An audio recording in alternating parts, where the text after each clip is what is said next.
कुछ साल पहले हमारे देश के महान शास्त्रज्ञ और भारत के पूर्व राष्ट्रपति अब्दुल कलाम सर ने एक सपना देखा था कि हमारा भारत देश 2022 तक महासत्ता बनाना है। आज 2019 साल शुरू है।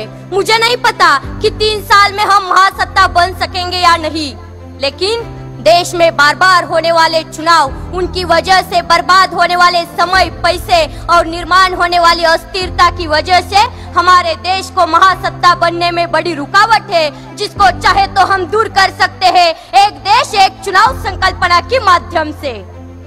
नमस्ते, मैं प्रज्ञा भगत छात्र संसद में युवाओं का प्रतिनिधित्व करते हुए अपनी बात रख रही हूँ।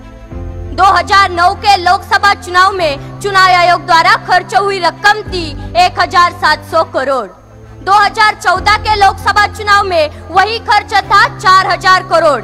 अनुमान है कि इस बार के चुनाव में यही खर्च बढ़कर 7000 करोड़ से ज्यादा हो सकता है।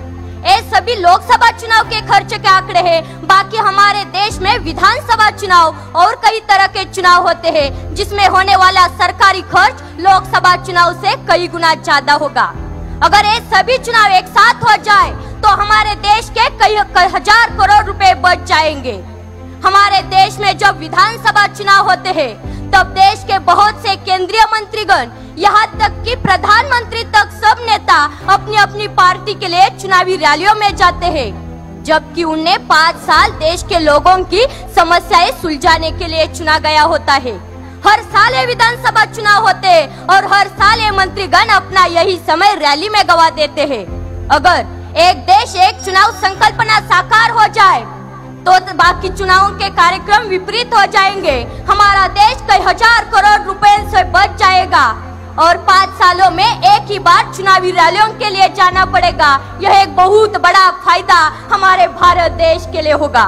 ना रुकेगा आचार संहिता की वजह से विकास और ना वो जाएगा प्रशासकीय व्यवस्था के ऊपर।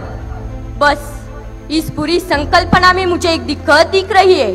अगर किसी लोकसभा या किसी विधानसभा में कम संख्या बल होने की वजह से कोई सरकार समय से पहले गिर जाती है या खारिज हो जाती है तो ऐसे समय में क्या किया जाए?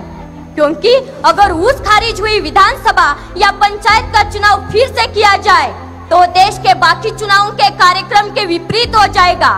अगर इस विषय पर हमारे संविधान में कोई हल बनाया जाए और हमारे कायदे मंडल की ओर से कोई अच्छा नुस्खा निकाला जाए तो बाकी सब काम आसान हो जाएंगे। हमारे देश का बहुत सारा पैसा बच सकेगा। प्रशासकीय व्यवस्था पर हर बार आने वाला प्रेशर भी भारी मात्रा में कम हो जाएगा और हम गर्व से कह सकेंगे हम होंगे कामयाब, हम होंगे कामयाब एक दिन। मन में है विश्वास, पूरा है विश्वास, हम होंगे कामयाब एक दिन, हम होंगे कामयाब एक दिन। जय हिंद, जय महाराष्ट्र, जय शिवराय।